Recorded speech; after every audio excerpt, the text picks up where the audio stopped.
Hello student, स्वागत है आपका हमारे चैनल वनडे एग्ज़ाम फाइट में। स्टूडेंट, हम लोग जो है पॉलिटी के अंतर्गत जो है संवैधानिक विकास का जो क्रम था उसको जो है पूरी तरह विस्तार से पढ़ चुके हैं। और जिन लड़कों ने जो है नहीं देखा है हमारा वीडियो, वो जाकर जो है हमारा पुराना वीडियो आप देख लीजिए। अगर आपको अच्छा लगता है तो लाइक, सब्सक्राइब और कमेंट ज़रूर कीजिएगा। अब हम लोग जो है इसका नेक्स्ट चैप्टर पढ़ेंगे और नेक्स्ट चैप्टर हमारा जो है संविधान की जो है विशेषताएं, संविधान की जो है विशेषताएं, उसके बारे में जो है संविधान के प्रस्तावना में कुछ महत्वपूर्ण शब्द दिए हुए हैं या संविधान की जो मुख्य विशेषताएं हैं उसके बारे में हम लोग जो है विस्तार से पढ़ेंगे और उसके बारे में समझाएंगे एक एक पहलुओं को कि जो हमारा संविधान लिखा गया है उनकी क्या विशेषताएं रही हैं। हर एक शब्द जो है बहुत इम्पॉर्टेंट है एग्ज़ाम की दृष्टि से। पीसीएस जैसे एग्ज़ाम में सीधे शब्दों को दे देता है, जैसे धर्मनिरपेक्षता, समता, समाजवादी, इन शब्दों का सीधे सीधे जो है तात्पर्य पूछ लेता है या उसका आशय पूछ लेता है। इसलिए आपको जो है ये शब्द जो है बहुत इम्पॉर्टेंट है। तो इसलिए हम लोग जो है पहले तो देखते हैं कि संविधान की जो विशेषताओं में क्या मुख्य विशेषताएं हैं हमारे संविधान की। हमारे संविधान के निर्माण करने वाले लोग जो संविधान निर्मात्री थे, उन्होंने इतना अच्छा, इतना बड़ा और इतना लिखित संविधान लिखा है, तो उसमें कुछ तो विशेषताएं रही होगी जो आज देश के आज़ाद होने के 75-76 साल बाद भी जो है हमारा एक देश एकजुटता में बंधा हुआ है। तो संविधान की क्या विशेषताएं हैं जिनके कारण जो है यहाँ अनेक धर्मों के लोग, अनेक विविधता, भौगोलिक स्थितियाँ, विभिन्नताएँ होने के बावजूद भी हमारा जो है संविधान की ऐसी विशेषता है जो सभी को जो है पूरे देश को जो है बांध के रखता है। उसी को हम लोग देखेंगे आज कि भारतीय संविधान की विशेषताएं, इनमें जो है हम लोग इन सबको जो है विस्तार से पढ़ेंगे। उसमें क्या क्या कुछ मुख्य विशेषताएं हैं उसके बारे में हम बता देते हैं आपको क्रमवार। उसके बाद हम एक एक करके जो है इसको विस्तार से जो है समझा जाएगा। पहला पॉइंट आप यहाँ देख पा रहे हैं, लिखित एवं विस्तृत संविधान। लिखित एवं विस्तृत संविधान कहने का तात्पर्य है कि हमारा संविधान जो है लिखित संविधान है। कुछ देशों का संविधान जो है मौखिक संविधान होता है, लेकिन हमारे देश का संविधान जो है लिखित संविधान है।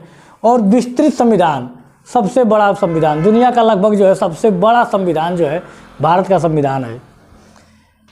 संविधान की प्रस्तावना, संविधान की प्रस्तावना जिन लोगों ने कभी नहीं पढ़ा है वो संविधान की प्रस्तावना को एक बार आप ज़रूर पढ़िए।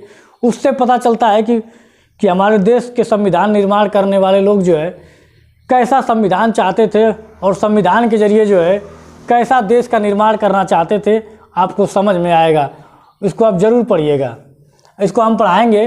अगर आप हमारे यहाँ पढ़ना चाहते हैं चैनल पे तो हमारा वीडियो देखते रहिए, आगे बनने वाले वीडियो में हम जो है ज़रूर बताएंगे इसको। संप्रभुता संपन्न राज्य।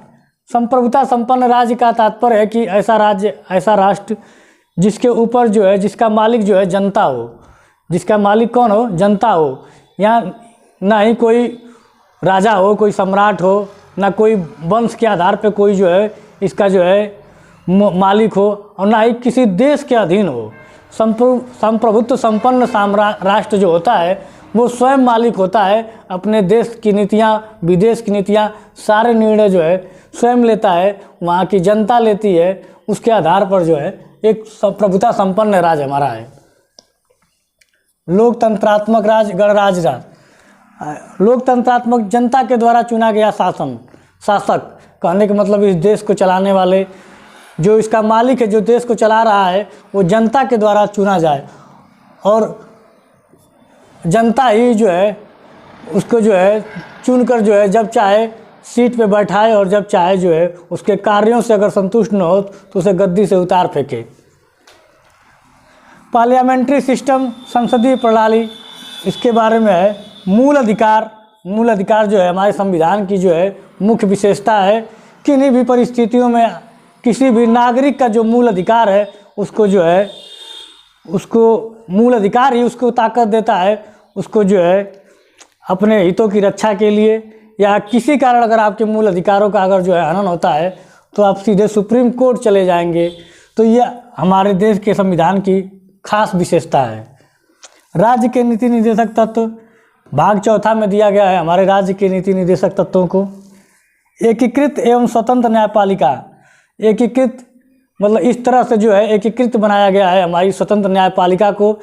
जो स्वतंत्र न्यायपालिका है किसी भी संसदीय प्रणाली से या किसी संसद के द्वारा अधीन में नहीं है। हमारी न्यायपालिका क्या है, स्वतंत्र है, सारे निर्णय लेने के लिए स्वतंत्र है, ताकि संसद की व्यवस्था अगर सरकार चाहे तो अगर हमारे नागरिकों के हितों की या संविधान के जो है अगर तोड़ने मरोड़ने की कोशिश करता है या कह लीजिए कि हमारे संविधान के मूल ढांचे में अगर आघात करने की कोशिश करेगा तो हमारा यही स्वतंत्र न्यायपालिका क्या है, संसद के लोगों को हाथ पांव बांध के रखेगा और जो है उनको जो है ऐसा करने से रोकेगा कि जो है संविधान की रक्षा करेगा, ताकि जो है कोई हमारे संविधान के साथ जो है मूल ढांचे के साथ जो है परिवर्तन न कर सके।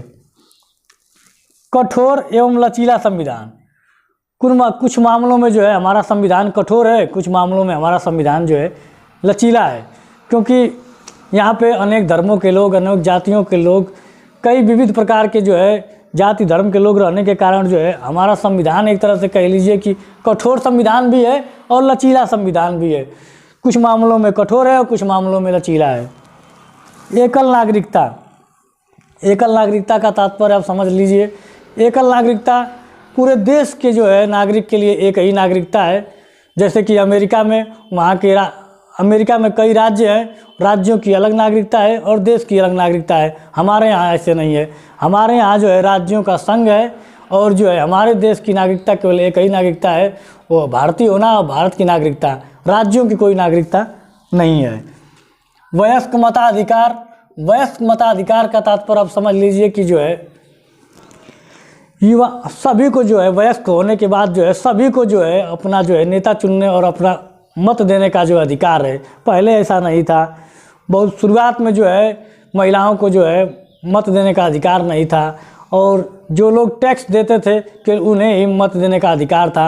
लेकिन अब ऐसा नहीं है, आप 18 साल की उम्र अगर पार कर लेंगे तो आपको जो है वयस्क मताधिकार का अधिकार प्राप्त हो जाएगा और आप जो है वोट देने के जो है अपना मत या अपना प्रत्याशी, अपना प्रतिनिधि चुनने के वह अधिकार आपको मिल जाएगा। पंथ निरपेक्ष राज्य, पंथ निरपेक्ष राज्य का समझ लीजिए कि ऐसा राज्य या हमारा संविधान इसकी ताकत देता है कि हमारे देश में अनेक धर्म है, हिंदू, मुस्लिम, सिख, ईसाई, जैन, बुद्धिज़्म, बहुत सारे धर्म है, लेकिन हमारा सरकार का कोई धर्म नहीं है। हमारे कहता है हमारा संविधान कि ना हमारा सरकार का कोई धर्म नहीं है और हमारा सरकार जो है किसी भी धर्म का बढ़ावा नहीं देगा और न ही किसी धर्म का जो है विरोध करेगा, न्यूट्रल रहेगा।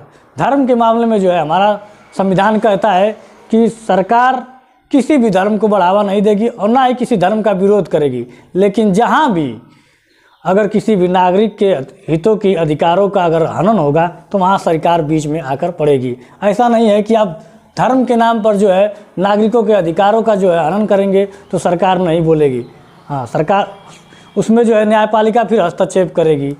लेकिन कह रहा है कि यहाँ अनेक धर्मों के लोग हैं और सभी धर्मों का जो है सम्मान करता है सरकार। संविधान कहता है कि यहाँ सभी धर्मों का स्वागत है, किसी धर्म का जो है हम विरोध नहीं करते हैं।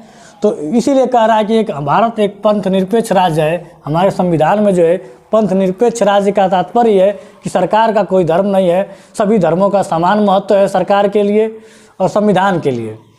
उसी तरह समाजवादी राज्य, मूल कर्तव्य के बारे में भी विस्तार से पढ़ेंगे।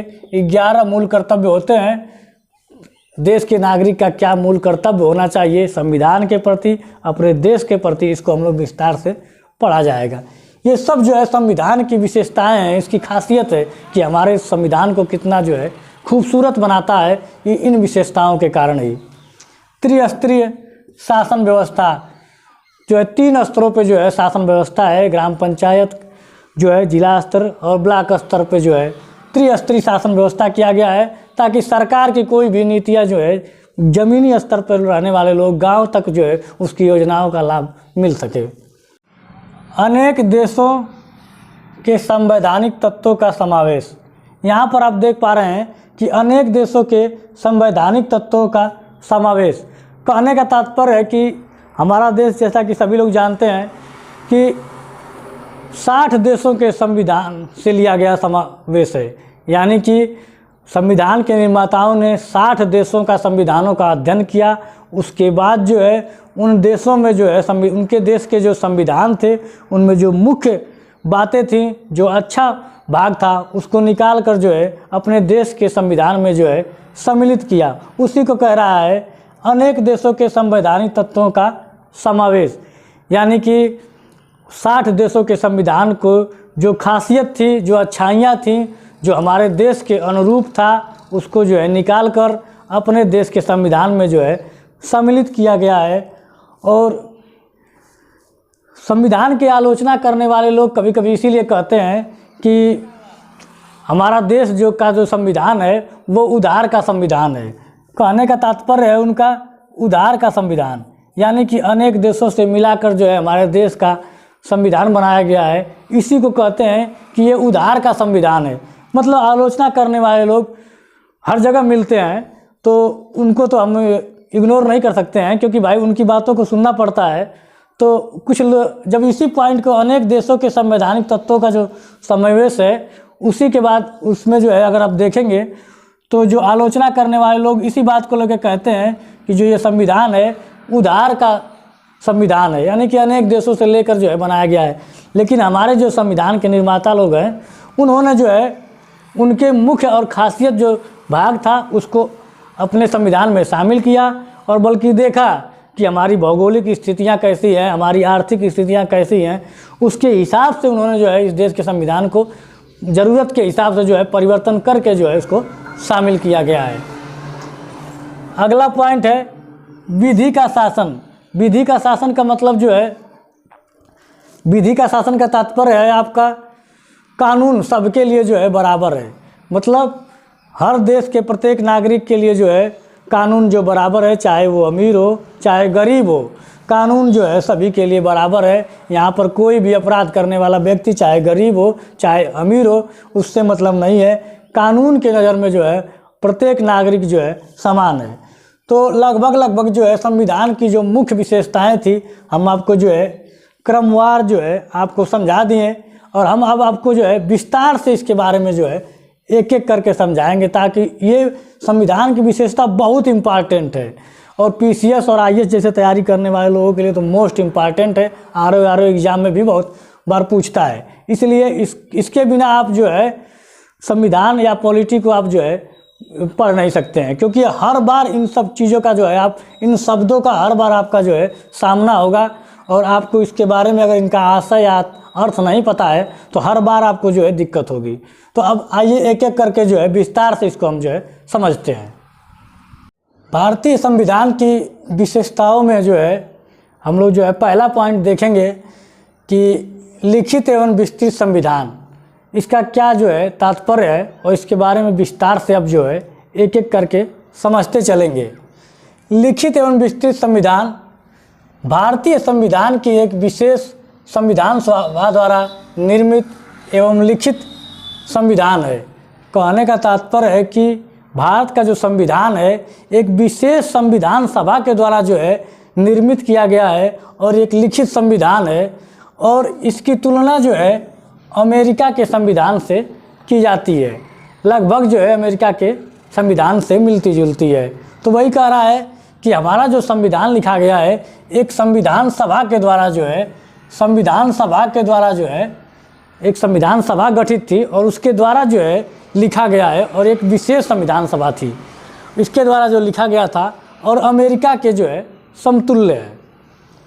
अगर मूल संविधान की बात किया जाए कि जिस समय जो है संविधान लिखा गया उस समय जो है एक प्रस्तावना थी, 22 भाग थे, 395 अनुच्छेद और 8 अनुसूचियां थी।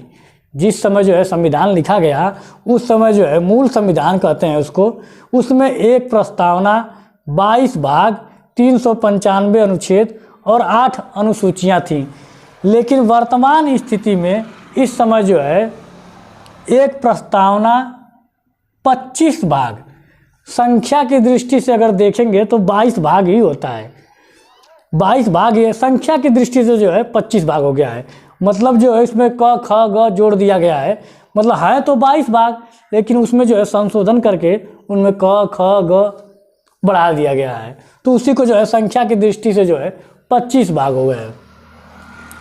395 अनुच्छेद थे उस समय, वर्तमान में 465 अनुच्छेद हो गए हैं, क्योंकि कहते हैं ना कि हमारे संविधान की यही तो खासियत है कि जब हमारा संविधान समय के परिवर्तन होने के साथ धीरे धीरे जब भी जिस तरह का हमको ज़रूरत पड़ती है हम अपने संविधान में जो है संशोधन कर लेते हैं। तो ये खासियत है हमारे संविधान की कि जब भी हमको जिस तरह जो है समय परिवर्तन होने के साथ जब ज़रूरत पड़ती है उसके हिसाब से संशोधन कर लेते हैं। अब वही संशोधन करते करते जो है 465 संशोधन का अनुच्छेद चला आया है, तो 395 से 465 अनुच्छेद टोटल हो गए हैं। 8 अनुसूचियाँ थी पहले, 8 अनुसूचियों की जगह जो है संशोधन करके 12 अनुसूचियाँ हो गई हैं। तो वर्तमान में जो स्थिति है, एक प्रस्तावना, 25 भाग, 465 अनुच्छेद और 12 अनुसूचियाँ हैं वर्तमान में। ये लिखित और विस्तृत संविधान की जो है विस्तार से था। संविधान की प्रस्तावना, जो पहले ही संविधान को जब खोलेंगे तो पहले पन्ने पे संविधान की प्रस्तावना है। तो प्रस्तावना में क्या लिखा गया है? भारतीय संविधान का प्रारंभ एक उत्कृष्ट प्रस्तावना से होता है। कह रहा है कि उत्कृष्ट प्रस्तावना से होता है, मतलब एक विशेष प्रकार का जो है प्रस्तावना है इसमें हमारे संविधान के प्रारंभ में ही, जिसमें जनता की भावनाएं और आकांक्षाएं सूक्ष्म रूप से समाविष्ट हैं। मतलब देखिए, संविधान के लिखने वाले लोगों ने जब संविधान लिखा उससे पहले जो है सबसे पहले पन्ने पे जो है संविधान की प्रस्तावना को लिखा, और संविधान की प्रस्तावना को लिखने का तात्पर्य यही था कि वो कैसा संविधान बनाना चाहते हैं, इस संविधान कैसा बनाना चाहते हैं और उनके देश के लोगों के लिए कैसा संविधान अच्छा होगा, किस तरह का संविधान अच्छा रहेगा, उसके हिसाब से जो है इन्होंने संविधान को लिखा।